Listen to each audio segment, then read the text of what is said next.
is Nataliia. Hai semua, my name is Shinta. Hoi, en mijn naam is Susan. And we are doing A Telecollaboration project.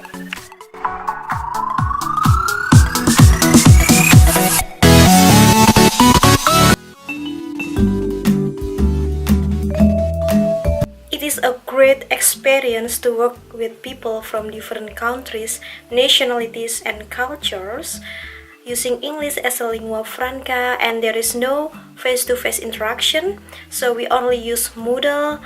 But it is also challenging because we have to set time together every week, and we also had to make sure that we have a good internet connection.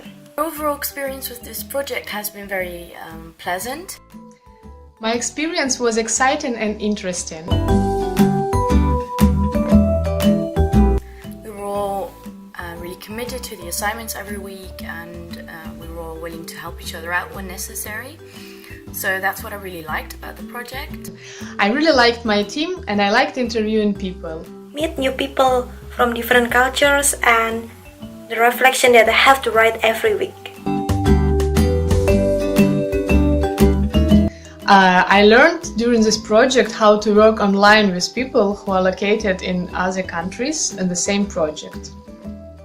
I think I gained some intercultural competencies such as open-mindedness, flexibility, and intercultural awareness.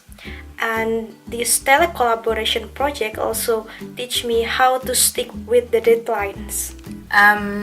For me, it was also interesting to see that the situation of refugees in all of our countries was very different.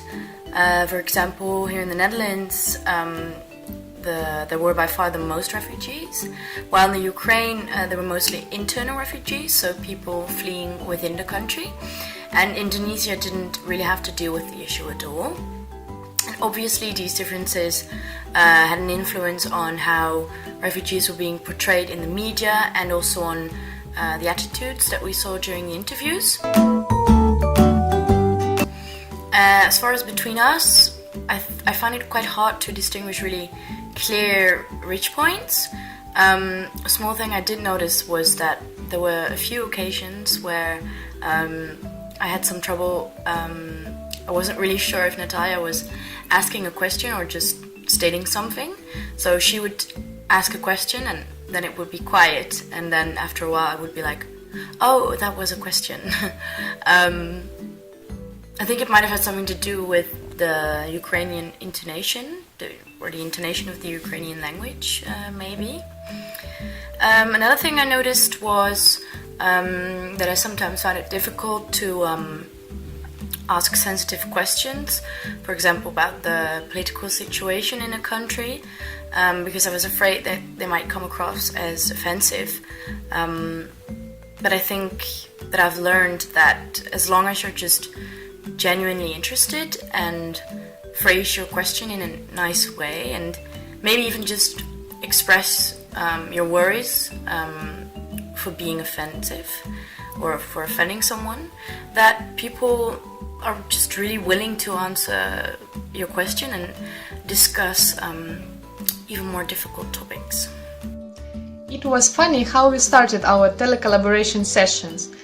We didn't use web cameras because of the connection issues, so we could only hear each other. Shinta and Susan knew each other before, but I didn't know them, and of course I didn't know their voices. And in the beginning I had to ask them to say, hey, it's me Shinta, or hey, it's me Susan. The interruption and overlaps frequently occurred in our telecollaboration project, and I was in shock at the moment, but after I asked them about my opinion, they said that yeah, maybe it was only because of the sound delay, because we have a poor internet connection. So that was so funny, because at first I think that it is impolite in my culture to interrupt people in a conversation. Unusual. It's eye-opening. Challenging.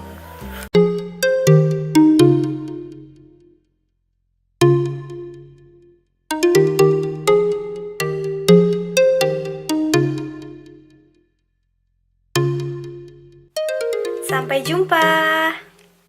Doeg! До побачення!